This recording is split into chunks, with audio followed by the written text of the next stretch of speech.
સર્વના નિયંતા અને સર્વોપરી એવા ભગવાન પોતે આ લોકમાં જીવોના કલ્યાણ અર્થે પ્રગટ થયા અને આપણે સૌ એ પ્રગટ શ્રી સ્વામિનારાયણ ભગવાનના આશ્રિત થયા છીએ એ આપણા અતિ મોટા ભાગ્ય છે. ભગવાને પોતે કરેલ આ સંકલ્પને આગળ વધારવા શ્રીજી મહારાજ મુક્તોને જીવોના કલ્યાણ અર્થે અહીં મોકલે છે. દયાળુ શ્રી ગુરુજી નાથજીભાઈ શુક્લ એટલે કે ભૈજી પણ શ્રીજી મહારાજના આ સંકલ્પના ભાગરૂપે જ પ્રગટ થયેલા અને ત્યારબાદ અભયદાનના આ સદાવ્રતની કમાન સંભાળીને આપણા પૂજ્ય મોટા ભાઈએ જીવોને કલ્યાણનો માર્ગ બતાવવા શ્રીજી મહારાજના સિદ્ધાંતો સમજાવ્યા.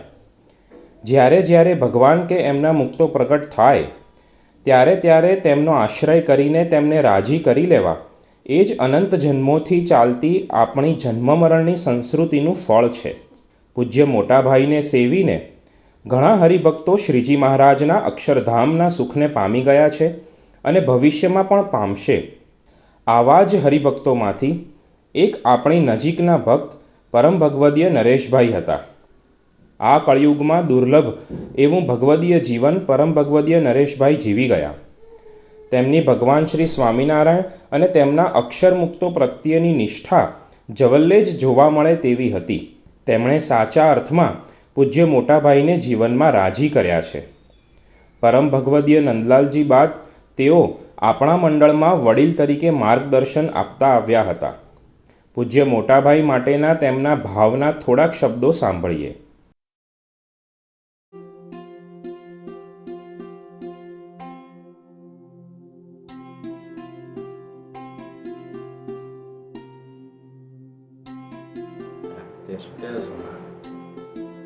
આપણો જે પરંપરાગત ડ્રેસ છે ટ્રેડિશનલ તો ભાઈ ધોતિયું પહેરવું જોઈએ.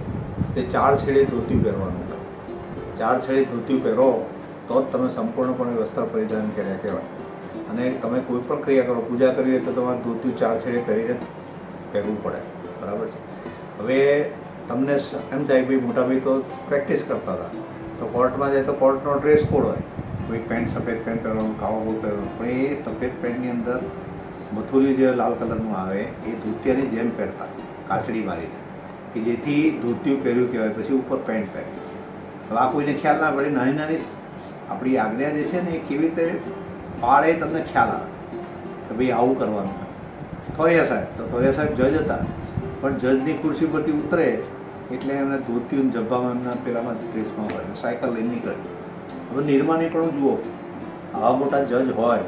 હવે નાના સેન્ટરમાં હિંમતનગર સેન્ટરમાં તો કેવું હોય પણ સાયકલ લઈને ઉપર ધોતિયું જબ્બો પહેરીને નીકળ્યા હોય.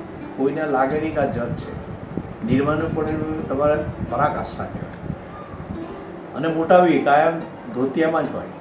ઇવન કોર્ટમાં જાય તો એમને આવી રીતે કાચડી મારીને જ પહેર્યું હોય પેલું અને ધોતિયું પહેર્યું એવી રીતે જ પહેર્યું હોય. પછી ઉપર પેન્ટ પહેર્યું હોય કારણ કે ડ્રેસ કોડે સાચવવો પડે. અને એક બહુ મોટો અગત્યનો પ્રસંગ કે આપણે પહેલાંમાં એ વાત થયેલી છે કે એક નાની આજ્ઞા છે રાજાના માણસ સંગાથે વિવાદ ન થાય. એકવાર આવા કોઈ કેસમાં ત્યાં અમદાવાદ સિટી સિવિલ કોર્ટમાં સ્ટ્રીક લીવ મૂકી હતી. બરાબર, સ્ટ્રીક લીવ મૂકી હતી અને કંઈ અગત્યનું પેલું હતું પૂરમતી કે એવું કંઈક હતું. બરાબર, તો પાછા જ્યારે હિયરિંગમાં આવે ત્યારે પેલા જજે ન કહેવાના શબ્દો મોટાભાઈને કીધા. મોટાભાઈ નીચે નજરે બધું સાંભળતા રહ્યા.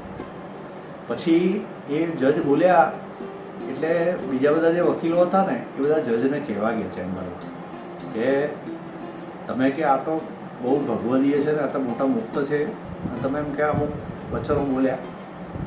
એ જજ શું બોલ્યા કે તમને ખબર નથી કે આ પુરુષ કોણ છે. હું ખાલી ચકાસણી કરતો હતો કે શિક્ષાપત્રીની આજ્ઞાનું એ પાલન કરે છે કે નહીં.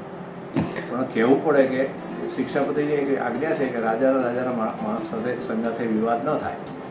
એટલે કે હું અત્યારે રાજાના માણસ તરીકે જજની ખુરશી પર બેઠો હતો એટલે એક શબ્દ બોલ્યા નહીં. પછી બધાની હાજરીમાં મોટાભાઈને બોલાવ્યા એમણે અને જજ મોટાભાઈને પગે લાગ્યો. મને માફ કરો, હું ખાલી તમારી ચકાસણી મારી ભૂલ થઈ ગઈ. આ બે આજ્ઞાનું અનુસંધાન કોને રહે? અત્યારે તો કોઈ બોલે તો અત્યારે કોઈ વકીલ આવડીએ ના રહે. પણ આવું અને જજે એવો હતો કે એ ખાલી ચકાસણી જ કરતો હતો. એને ખબર હતી એ પાસે પગે લાગ્યો ચેમ્બરમાં મોટાભાઈ. આવું આ આખું નેરેશન ભૈયા સાહેબ વકીલ હતા એમણે કીધેલું કે આવું થયું, આવો બનાવ બન્યો. તમે સત્પુરુષને સમજો કે શિક્ષાપતિની આજ્ઞાનું કોઈ ઉલ્લંઘન થાય એમ નથી, સ્વપ્નમાંય ના થાય. અને સ્વપ્ન તો આવતું જ ના હોય એમને. એ તો જેવા પેલાને યોગ નિદ્રા હોય કે સીધી ભગવાન સાથે એકતા થઈ ગઈ હોય એમને, એટલે ભગવાનના ધામમાં જતા રહેતા એમનાથી નિદ્રા જેવું હોય જ નહીં. 3 વાગે ઉઠે, 3:30 વાગે પૂરી નિદ્રા થઈ ના થઈ એવું હોય જ નહીં. તો યોગ નિદ્રા હોય, ભગવાનની પાસે જ પહોંચી જતા હોય. આવી શિક્ષાપતિનું આજ્ઞા અનુસંધાન કોણ રાખી શકે? અક્ષરધામના મુક્ત હોય, અક્ષરધામમાં રહ્યા થશે એમ કોણ રાખે?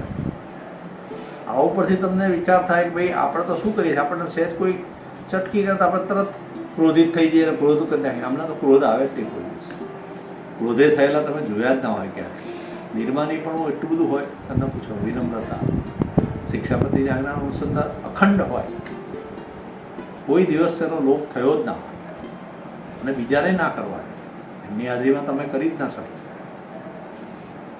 પરમ ભગવદીય શ્રી નરેશભાઈના પૂજ્ય મોટાભાઈ પ્રત્યેના આ અતિ મહિમાસભર દિવ્ય શબ્દોને આપણે ધારીએ, વિચારીએ અને શ્રીજી મહારાજને અને તેમના મુક્ત પુરુષને યથાર્થ ઓળખી, શ્રીજી મહારાજે પ્રવર્તાવેલા આ સંપ્રદાય અને સત્સંગને ઓળખી, દિવ્ય ભાવે મહિમાએ સહિત આવા સત્પુરુષનું અને સત્સંગનું સેવન કરી છેલ્લો જન્મ કરવા માટે આપણું મંડળ જેમ અત્યાર સુધી સક્રિય રહ્યું છે, તેમ આપણે પણ આ દિવ્ય અવસરનો લાભ લઈ શકીએ અને આગળ વધી શકીએ એવી સમજણ અને બળ શ્રી હરિકૃષ્ણ મહારાજ અને પૂજ્ય મોટાભાઈ આપણને સૌને આપે એવી એમના પાવન ચરણોમાં પ્રાર્થના.